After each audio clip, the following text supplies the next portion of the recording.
কোথায় আছে সংবিধান সংস্কার পরিষদের সদস্য হিসেবে শপথ নিতে পারবে? একটা সংসদ সদস্য হিসাবে আর একটা সংস্কার পরিষদের সদস্য হিসাবে আমাদের দুইটা শপথই আমরা মনে করি বিদ্যমান আছে। মাননীয় স্পিকার, দুইটা শপথ দিলে প্রথম শপথ তো অবৈধ হয়ে যায়। আগে সংবিধান সংশোধন হতে হবে। সাংবিধানিক ভোটে জাতীয় সংসদের সদস্য নির্বাচিত হয়েছি সার্বভৌম জনগণ কর্তৃক, এখানে আইন এবং সংবিধান প্রণয়ন করার, সংশোধন করার জন্য। রায়কে সম্মান করা হচ্ছে না, তার প্রতিবাদে আমরা ওয়াকআউট করছি। ধন্যবাদ মাননীয় স্পিকার। মাননীয় বিরোধী দলীয় নেতা একটু যদি শুনতেন, হয়তোবা কিছু আশার আলো আসতে পারে, জানি না আমি কিছু। আচ্ছা, এবং আজকে যে প্রস্তাব উপস্থাপন করা হয়েছে এটি প্রথম অধিবেশনেই মাননীয় স্বরাষ্ট্রমন্ত্রী উপস্থাপন করেছিলেন। সেই দিনই আমরা আমাদের অবস্থান স্পষ্ট ব্যক্ত করেছি। এরপরে এটা সঠিক যে কয়েক দফায় মাননীয় চিফ হুইপ স্বরাষ্ট্রমন্ত্রী মহোদয় আমাদের সাথে যোগাযোগ করেছেন, বসেছেন। আমরা আমাদের অবস্থান স্পষ্ট করেছি।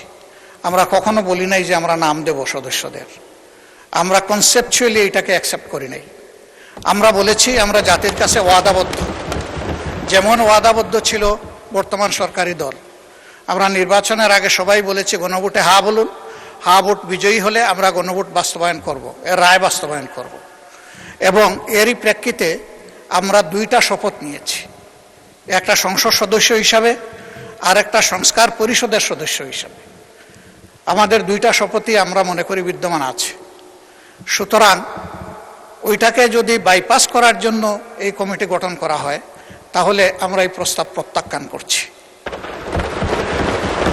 আমরা আমাদের আগের অবস্থানেই আছি। আমরা মনে করি গণতন্ত্রের দাবি হচ্ছে জনগণের মতামতকে মেনে নেওয়া। সেই মতামত 70%-এর কাছাকাছি জনগণের মতামত। এই মতামত যদি এইভাবে 68.6%, এই মতামত যদি এইভাবে অবলীলায় শেষ হয়ে যায় তাহলে ভবিষ্যতে গণতান্ত্রিক এই পদ্ধতির উপর জনগণ আস্থা হারাবে না, শুধু বিদ্রোহী হয়ে উঠবে। আমরা মনে করি যে জনগণের এই অভিপ্রায় মতামতকে কোনোভাবেই অগ্রাহ্য অপমান করা উচিত হবে না। এই জন্যে তাদের প্রতি সম্মান রেখেই আমরা শুধু এই কমিটিতে অংশগ্রহণ করব না এটাই নয়, বরঞ্চ এই পর্বটা আমরা, যেহেতু জনগণের রায়কে সম্মান করা হচ্ছে না, তার প্রতিবাদে আমরা ওয়াকআউট করছি। ধন্যবাদ মাননীয় স্পিকার। মাননীয় বিরোধী দলীয় নেতা একটু যদি শুনতেন, হয়তোবা কিছু আশার আলো আসতে পারে, জানি না আমি কিছু। আচ্ছা, জি, মাননীয় স্বরাষ্ট্রমন্ত্রী। মাননীয় স্পিকার, আপনাকে ধন্যবাদ। ফর রেকর্ড, মাননীয় বিরোধী দলীয় নেতা ওয়াকআউট করছেন যে পয়েন্টে, সেটা তাদের বিবেচনায় সঠিক হতে পারে। তবে বাংলাদেশের মানুষ, গণ অভ্যুত্থান পরবর্তীতে বাংলাদেশের মানুষের প্রত্যাশা, আমরা পঞ্চদশ সংশোধনী বাতিল করতে চাই। এবং পঞ্চদশ সংশোধনী বাতিল না হলে হাইকোর্ট, সুপ্রিম কোর্ট যদি ভার্ডিক্ট দিয়েও থাকে, এই লেজিসলেচারে যদি আমরা পঞ্চদশ সংশোধনী বাতিল না করি, সেই সংশোধনের উপর ভিত্তি করে আমাদেরকে চলতে হবে। সুতরাং আমরা সংবিধান সংশোধনী কমিটি করা ছাড়া, এই সংবিধান সংশোধন করা ছাড়া এই জাতিকে আমরা নতুন প্রত্যাশা অনুযায়ী এগিয়ে নিতে পারবো না। তিনি বলেছেন তারা দুইটা শপথ নিয়েছেন। মাননীয় স্পিকার, দুইটা শপথ দিলে প্রথম শপথ তো অবৈধ হয়ে যায়। বর্তমান সংবিধান অনুসারে নির্বাচন অনুষ্ঠান হয়েছে। বর্তমান সংবিধান অনুসারে এই জাতীয় সংসদের অধিবেশন আহ্বান করেছে মহামান্য রাষ্ট্রপতি। সেই সংবিধান অনুযায়ী এইখানে জাতীয় সংসদ বৈঠক অনুষ্ঠিত হয়েছে এবং সেই সংবিধান অনুযায়ী এখানে রাষ্ট্রপতির ভাষণ হয়েছে এবং সেই ভাষণের উপরে তারাও আলোচনা করেছেন, আমরাও আলোচনা করেছি।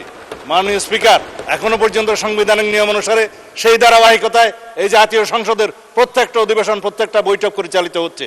সুতরাং তারা যদি বলে থাকে তারা দুইটা শপথ নিয়েছে, আর একটা শপথ আমরা তো নেইনি মাননীয় স্পিকার, তারা শপথ নিয়েছে সংবিধান সংস্কার পরিষদের সদস্য হিসেবে। কোথায় আছে সংবিধান সংস্কার পরিষদের সদস্য হিসেবে শপথ নিতে পারবে? সেটা অসাংবিধানিক। যেটা উপদেষ্টা পরিষদে সিদ্ধান্ত হয়েছিল, আইন উপদেষ্টা নথিতে পাশ করেছে এবং সেই নোটিশটা নির্বাচন কমিশনে পাঠিয়েছে, সর্বৈব সেগুলো ভয়েড অ্যাব ইনিশিও প্রথম দিন থেকেই।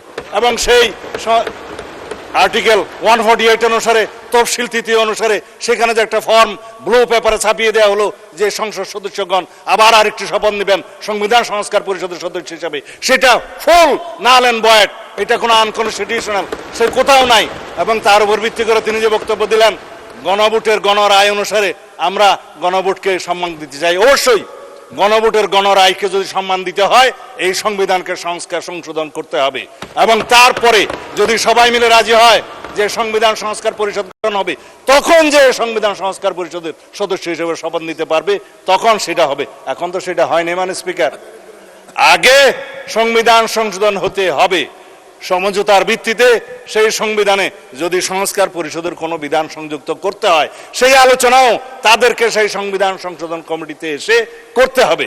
তারপরে আলাপ আলোচনার ভিত্তিতে আমরা সংশোধিত সংবিধান পাবো, সেই সংবিধান অনুসারে আমরা এগিয়ে যাব। এখন যদি কেউ বলে যে গণভোট হয়েছে, কিসের উপর হয়েছে মাননীয় স্পিকার? গণভোটের যে আদেশ সেটাকে আমরা নাম দিয়েছি জুলাই আদেশ। যেই আদেশটা প্রথম দিন থেকে এখতিয়ার বহির্ভূত, এটা fraud on the constitution, colourable legislation. এই জুলাই জাতীয় সনদ বাস্তবায়ন সংস্কার আদেশ নামে যেটা করা হয়েছে, রাষ্ট্রপতি যেটা করতে পারেন না, সেটা তো কোনো রাজনৈতিক সমঝোতা ছিল না। জুলাই জাতীয় সনদের কোথাও সেটা সমঝোতা হয়নি। তারাও স্বাক্ষর করেছেন, সেখানে আমরা স্বাক্ষর করেছি। তাহলে এই যে জাতীয় সনদ আদেশ যেটা করলো, সেই যে অর্ডারের উপরে গণভোট অনুষ্ঠিত হলো, তার উপর ভিত্তি করে তারা যে চলতে চাচ্ছে, তাহলে দেশে যে মানুষ আমাদের ম্যানিফেস্টোর উপরে 31 দফার উপরে এবং নির্বাচন কমিশনের ডিক্লারকৃত নির্বাচনের উপরে আমাদেরকে যে জনগণ ভোট দিল 51% ভোট দিয়ে, এখানে সার্বভৌম পার্লামেন্টে আমাদেরকে পাঠিয়েছিল, সেই পার্লামেন্টের এখতিয়ার কি? এটা ইউনিটারি ইন্ডিপেন্ডেন্ট স্টেট হিসাবে, একটা ইন্ডিপেন্ডেন্ট স্টেট হিসাবে আমরা একটা ইউনিটারি কান্ট্রিতে আছি, সেখানে একটা সংসদ থাকবে। আর্টিকেল 65-এ বলা আছে সেই সংশোধনে আইন প্রণয়নের ক্ষমতা আছে, সংশোধন করার ক্ষমতা আছে। সেই ক্ষমতা হিসাবে জাতীয় সংসদ সদস্যগণ এই সংবিধানে সংশোধনী দিবে। সেই এখতিয়ার তো সার্বভৌম জনগণ আমাদেরকে দিয়েছে, আর্টিকেল 7 অনুসারে দিয়েছে। এখন যদি বলা হয় গণভোট কি তার উপরে? অবশ্যই তার উপরে না। আমরা সাংবিধানিকভাবে সাংবিধানিক ভোটে জাতীয় সংসদের সদস্য নির্বাচিত হয়েছি সার্বভৌম জনগণ কর্তৃক, এখানে আইন এবং সংবিধান প্রণয়ন করার, সংশোধন করার জন্য। গণভোটে কি হয়েছে? জুলাই জাতীয় সনদে যেটা সমঝোতা হয়েছে, 4 খান প্রশ্নের মধ্যে 3.5 খান আমরা মানি, আর আধা খান যে কোশ্চেন, সেই কোশ্চেন তো সংবিধানের উপর হাত দিয়েছে একটা অবৈধ আদেশ প্রণয়নের মধ্যে দিয়ে। সেটা তো void ab initio, it is now pending with the judiciary. তারা কি বলে দেখি। তারপরেও যদি আলাপ আলোচনা করে আমরা এখানে জুলাই জাতীয় সনদের সবকিছু আমরা এখানে বাস্তবায়ন করতে চাই, এবং তার বহির্ভূতভাবে যদি জুলাই কি যেন সংবিধান সংস্কার পরিষদ গঠন করতে চায়, তারা সেই আলোচনা এখানে এসে করুক, সংবিধান সংশোধনী কমিটিতে করুক। আর না হলে পরে রাস্তায় গিয়ে সংবিধান সংস্কার পরিষদের কমিটি করলে তো সংবিধান সংশোধন না করে আমরা বসে থাকতে পারবো না। আর সংবিধান যদি সংশোধন আমরা না করি, তাহলে এই জাতি তো শেখ হাসিনা প্রদত্ত পঞ্চদশ সংশোধনী নিয়েই চলতে থাকবে। আমরা কি তা চাই?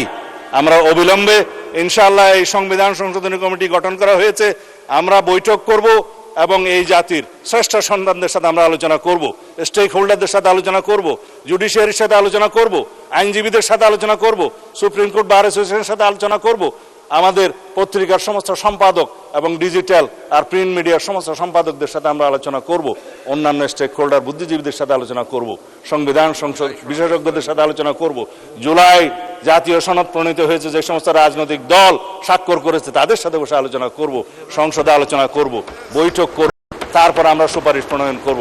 তারপরে এই মহান জাতীয় সংসদে সংবিধান সংশোধনী 14তম সংবিধান, এটা 18তম হবে, 18তম সংবিধান সংশোধনী বিল ইনশাআল্লাহ এখানে উত্থাপিত হবে।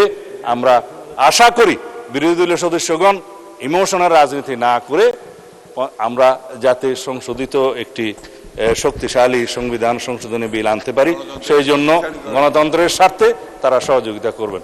ধন্যবাদ মাননীয় স্পিকার।